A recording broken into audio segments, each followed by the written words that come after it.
It's often in professional sports that we hear of problems with the Achilles tendon, but Achilles problems can happen to anyone. CBS 21's Lara Greenberg explains why they're more common in men than women in this week's Doc Talk.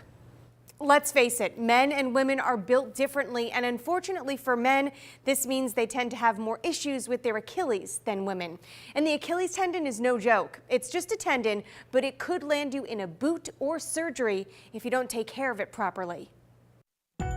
The following segment is sponsored by Geisinger Holy Spirit. Athletes, runners, these are the people we most often hear having problems with their Achilles tendon. But the truth is, it can happen to anyone. Okay, usually there's some sort of overuse activity, and it doesn't have to be anything over strenuous. It could have been walking a lot on vacation or taking a hike to see fall foliage. The Achilles is the biggest tendon in the foot, and it can be inflamed or it can tear, either way causing major pain when walking.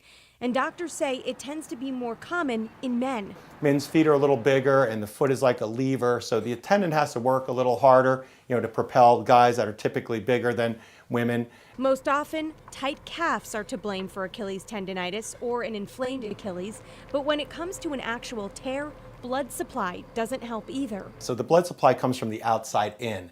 So when the tendon tears, it starts to tear from the inside out. The reason that's troubling is that if the tendon is tearing, it will feel mostly normal until it's too late. Depending on severity, Achilles problems can land you in a boot or worse, surgery. But it can also be treated the same way it can be prevented. Keeping it flexible is important for prevention. So stretching the calf muscles is important prevention. Physical therapy is also recommended when signs of Achilles tendinitis first present themselves. Surgery is really only necessary, Dr. Warner says, if there's a tear in the tendon.